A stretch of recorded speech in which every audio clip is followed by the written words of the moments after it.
You ever look at Parliament with all of the noise and the shouting and wonder how some of the biggest problems just seem to sneak up on everyone? It's a real head-scratcher because, on paper, Parliament has the perfect tool for doing deep, careful work. I'm talking about its committees. They're supposed to be the calm center of the whole political storm, the one place where big, messy issues can get unpacked slowly and thoughtfully. So that leads to a really awkward question, doesn't it? If these committees are set up to do exactly this kind of careful thinking, why does it so often feel like their advice just vanishes into thin air? Why do the reports seem to land on the desk after all the big decisions have already been made? And this is the core of it right here. You've got the promise on one side. Committees are where we can tackle complexity, where scrutiny is more than just a shouting match. But then there's the reality, that thinking shows up late to the party, and those really smart recommendations just politely drift away. Now, it is so easy to just point fingers and assume someone's ignoring good advice on purpose. But what if it's not about bad intentions?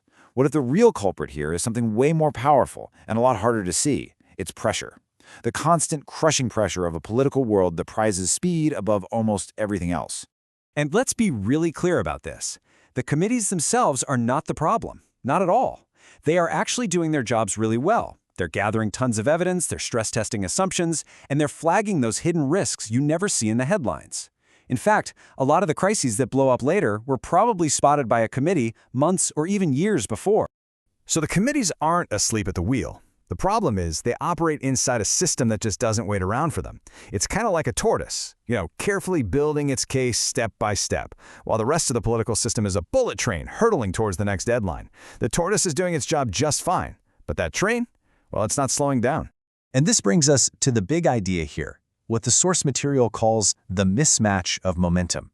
It's this fundamental clash, this grinding of gears, between an institution designed for slow, careful work and a political environment that rewards moving fast and being decisive. They're just operating on two totally different frequencies.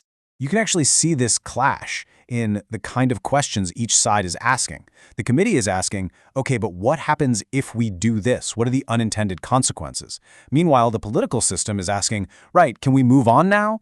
They're both valid questions, sure, but they exist on completely different timelines. And that's because timing is literally everything here. Early on, when a policy is still just an idea, scrutiny can actually make a huge difference. But as time marches on, commitments get made, promises are given to the public, and at that point, even if a committee report comes out and says, hey, this is a bad idea, reversing course starts to look like weakness. So you end up in this really predictable rhythm. First, a problem explodes into the news. Second, a bill gets thrown together really fast to show that something is being done. Third, the committees get to work, but the clock is already ticking. By the time their evidence actually arrives, the timetables are locked in, and any big changes they suggest are met with, sorry, we're not reopening that whole can of worms.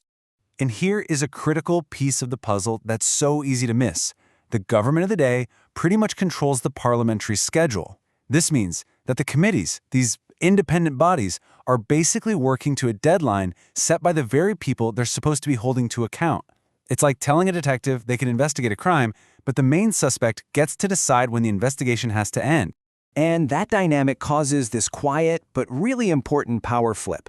No matter how brilliant or thorough a committee's work is, it becomes, well, advisory. Meanwhile, the sheer forward momentum of the political process, that becomes the decisive force. The long-term result of all this is a really frustrating cycle of what you could call political churn. An issue gets flagged by a committee, it's sort of patched up but not really fixed. Then, down the road, it blows up into a full-blown crisis. The government of the day then swoops in with some big structural reform, which, ironically, resets the institutional memory, and the whole cycle just starts all over again. And I think it's worth saying one more time, this isn't some conspiracy. It's not sabotage. It's a mismatch. It's a flaw in the design.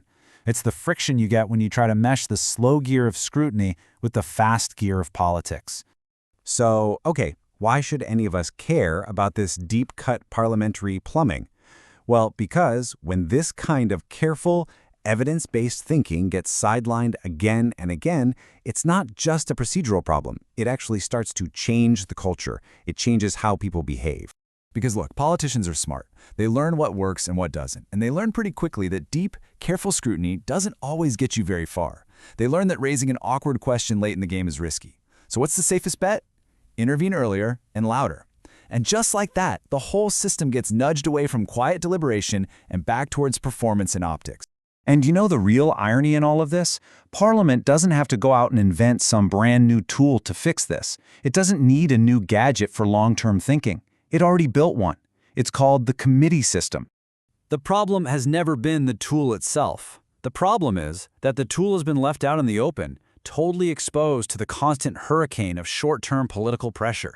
It's supposed to be the anchor holding the whole ship of state steady, but instead it often gets treated like a lifeboat. You know, important, but not really part of the main journey. So what's the answer here? If we really want our politics to be more than just a series of knee-jerk reactions, we have to ask ourselves a really tough question. What would it actually take to make the work of these committees harder to just bypass? How do we give that slow, careful tortoise a bit of a head start in the race?